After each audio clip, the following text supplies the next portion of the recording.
Good morning. Thank you for being here today. On April the 9th, the City of Quincy will go to the polls not just to choose a mayor, but to choose a vision for Quincy. My vision is not filled with legacy projects, but that at the end of my term in office, the legacy is good government. To me, this election is not just about 2013, but what Quincy will become 20 years from now. Imagine the possibilities for Quincy when our children begin to lead this city without unsupported debt and without aging infrastructure. The possibilities for them would be endless. We've talked about a performance-driven Quincy, a government that provides the service you expect at a cost you can afford. A performance-driven Quincy can produce savings, but it alone won't get our fiscal house in order or maintain our infrastructure.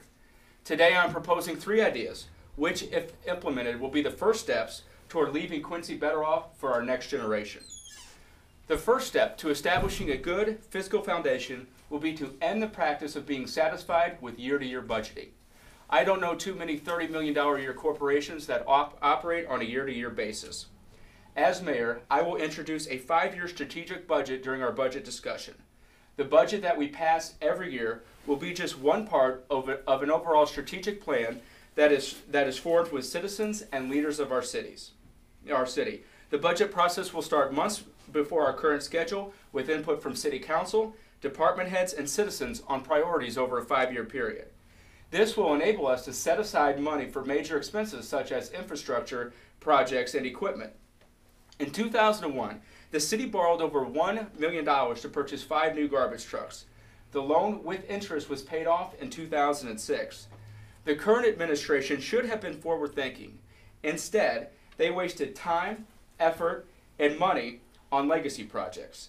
They could have researched the historic lifespan of our rolling stock and should have been ready to replace these vehicles as the need arose. Instead, they are considering another round of unsupported debt to replace this equipment and/or a reduction in direct services to the taxpayers. This lack of planning and using unsupported debt saddles the taxpayers with a bill for years to come and limits the choices of a future administration as they make financial decisions for our city. Second, over the next 4 years, we must begin to update our city's aging infrastructure. The longer we delay these updates, the more expensive it will be down the road. Our commitment to infrastructure ebbs and flows based on the financial constraints of our general budget. As mayor, I will propose using the surplus we collect in home rule sales tax versus the year prior to be placed in a dedicated infrastructure fund. Had we done this since 2005, there would have been an additional $1.7 billion spent on infrastructure. In addition, as mayor, I will implement a 5-year comprehensive infrastructure plan within my first year in office. The plan will be based on feedback from constituents at our town hall and other conversations, and it will be formed hand in hand with our city council, our engineering department, utilities director, and comptroller to develop a long-term plan that is fiscally responsible and meets Quincy's needs. Lastly, we will no longer borrow money without a plan to pay off our debt. The revenue that we collect from your property taxes only goes to pay for Quincy's pension obligation and city debt. All too often we have borrowed money without a plan to pay off our debt, or without a plan that dedicates revenue to pay off our debt.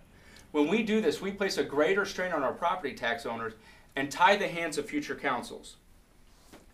There may be problems that arise, such as our combined sewer overflow repairs that may require borrowing, but we will identify a revenue stream or budgetary savings to account for the future payments. Any budgetary savings that we identify will be placed in account for our citizens to know that we have kept our promise. An example of this already in use today is the city debt account created by my proposal to direct half of our Ameren revenue toward the reduction of city debt. I know that by implementing both the 5-year strategic plan and the 5-year comprehensive infrastructure plan, coupled with a reduction in unsupported debt, we will leave Quincy in a better position to face its challenges and rise to opportunities that are unimaginable today. The time is now for innovative solutions and a long-term vision for Quincy. I thank you all for being here today.